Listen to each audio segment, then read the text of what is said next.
हमने दर्पणों के बारे में बहुत बात की है, विशेष रूप से परवलयिक दर्पणों के बारे में जो प्रकाश को परावर्तित यानी रिफ्लेक्ट करते हैं।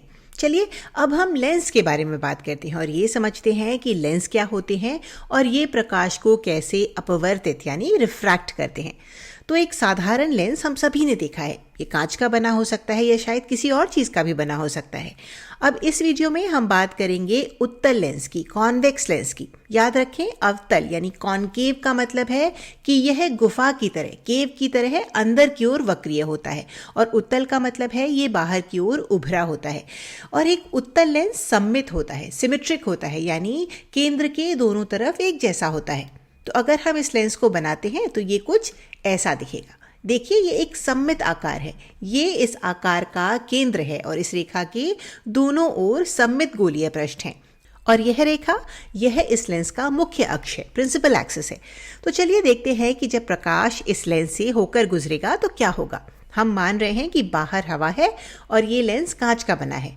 कांच का अपवर्तनांक यानी इंडेक्स ऑफ रिफ्रैक्शन हवा से अधिक होता है, जिसका मतलब है कि हवा की तुलना में कांच में प्रकाश धीमी गति से यात्रा करता है।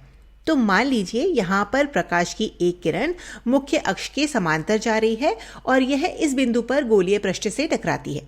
इस बिंदु पर अभिलंब कुछ इस तरह होगा क्योंकि यह पृष्ठ गोलीय है।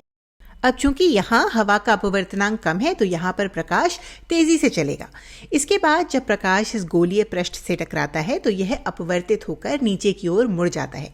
इसे समझने के लिए आप एक कार की कल्पना कर सकते हैं। आप देख सकते हैं कि यहाँ कार के ऊपरी पहिए निचले पहियों की तुलना में अधिक देर तक तेज माध्यम यानी हवा में रहेंगे और निचले पहिए सतह से पहले टकराएंगे। तो इस स्थिति में जो पहिए सतह से पहले टकराते हैं वे धीमे हो जाते हैं, जिससे कार नीचे की तरफ मुड़ जाती है।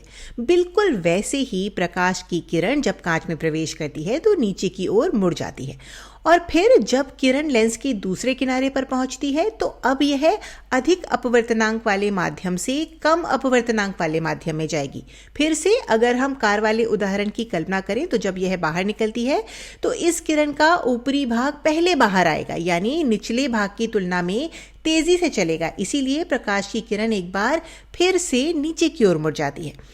अब जब भी हम लेंस के मुख्य अक्ष के समानांतर कोई भी किरण लेते हैं तो वह लेंस से अपवर्तित होकर एक विशेष बिंदु से होकर गुजरती है। जैसे एक और उदाहरण लेते हैं, ये किरण मुख्य अक्ष के समानांतर है, लेंस से टकराने के बाद ये अपवर्तित होगी और फिर एक बार और अपवर्तित होकर यह इस विशेष बिंदु पर मुख्य अक्ष से मिलेगी। तो मुख्य अक्ष के समानांतर आने वाली सभी किरणें लेंस की दूसरी ओर इस एक बिंदु पर मिलती हैं या अभिसरित होती हैं, कन्वर्ज होती हैं, या हम कह सकते हैं कि ये इस बिंदु पर केंद्रित या फोकस हो रही हैं और इसे हम लेंस का फोकस या मुख्य फोकस कहते हैं। और लेंस से इस बिंदु तक की दूरी को हम फोकस दूरी, फोकल लेंथ कहते हैं। चूंकि यह लेंस पूरी तरह से सममित है तो इसलिए जो कुछ भी एक तरफ होता है वही दूसरी तरफ भी हो सकता है, यानी अगर समानांतर किरणें दाईं ओर से आ रही हैं तो वे बाईं ओर फोकस होंगी। उदाहरण के लिए मान लीजिए कि ये प्रकाश की एक किरण है जो मुख्य अक्ष के समानांतर है और यह लेंस में इस तरह से अपवर्तित होकर बाहर थोड़ा और अपवर्तित होकर इस बिंदु से गुजरती है। तो ये बिंदु भी इस लेंस का फोकस है। इसीलिए वास्तव में एक लेंस के दो फोकस बिंदु होते हैं, एक बाईं ओर और एक दाईं ओर, और दोनों की दूरी लेंस से बिल्कुल बराबर होती है। यहाँ पर एक बात समझना और भी महत्वपूर्ण है कि लेंस द्वारा प्रकाश का अपवर्तन इस बात पर भी निर्भर करता है कि लेंस की मोटाई कितनी है। उदाहरण के लिए हम देख सकते हैं कि यहाँ लेंस के किनारों पर मोटाई कम है जबकि बीच वाले भाग में लेंस की मोटाई अधिक है। इसका मतलब ये है कि यदि प्रकाश की किरण लेंस के किनारों से गुजरती है तो वह लेंस में कम दूरी तय करेगी। इसके विपरीत यदि प्रकाश लेंस के मध्य भाग से होकर गुजरेगा तो उसे अधिक दूरी तय करनी होगी, जिससे उसके अपवर्तित होने के तरीके में थोड़ा अंतर आ सकता है। लेकिन फिजिक्स में जब हम शुरुआत में लेंसों के बारे में पढ़ते हैं तो हम ये मान के चलते हैं कि लेंस बहुत पतला है। जैसा कि हमने अभी बताया, प्रकाश की किरण को लेंस के किनारों की तुलना में उसके बीच वाले भाग से गुजरते समय थोड़ी अलग दूरी तय करनी पड़ती है। लेकिन यहाँ इसे समझने में आसान बनाने के लिए हम दूरियों के इस सूक्ष्म अंतर को इग्नोर कर देते हैं, नज़रअंदाज कर देते हैं। हम बस ये मान लेते हैं कि हमारा लेंस बहुत ही पतला है। इसलिए आगे के वीडियोस में आप देखेंगे कि हम प्रकाश को दो अलग अलग सतहों पर मुड़ते हुए दिखाने के बजाय ये मान लेंगे कि वह लेंस के ठीक बीच से एक ही बार अपवर्तित हो रहा है। तो चलिए अब सोचते हैं कि यह लेंस अलग अलग वस्तुओं के प्रतिबिंब किस तरह बनाएगा। तो ये हमारा लेंस है, ये लेंस का मुख्य अक्ष है और इस लेंस के दो फोकस बिंदु हैं। मान लीजिए लेंस का पहला फोकस बिंदु लेंस से इस दूरी पर यहाँ स्थित है और लेंस का दूसरा फोकस बिंदु लेंस के दूसरी तरफ समान दूरी पर यहाँ स्थित है। अब मान लीजिए हम इस लेंस की फोकस दूरी से थोड़ा दूर यहाँ पर एक वस्तु रखते हैं, कुछ इस तरह। अब हमें जानना है कि इसका प्रतिबिंब कैसा बनेगा। अब इसके लिए हम इस वस्तु के किसी भी बिंदु को चुन सकते हैं, क्योंकि हम जानते हैं कि वस्तु के प्रत्येक बिंदु से प्रकाश परावर्तित हो रहा है। तो मान लीजिए हम इस वस्तु के ऊपरी भाग के इस बिंदु को चुनते हैं और मान लेते हैं कि यहाँ से एक प्रकाश की किरण निकल रही है जो कि मुख्य अक्ष के समानांतर है। अब यह प्रकाश की किरण लेंस के अंदर अपवर्तित होगी और लेंस के बाहर थोड़ा और अपवर्तित होकर लेंस के दूसरी तरफ इस फोकस बिंदु से गुजरेगी, कुछ इस तरह से। अब हम इस वस्तु के इसी बिंदु से प्रकाश की एक और किरण ले सकते हैं जो कि इस वाले फोकस बिंदु से होकर गुजर रही है।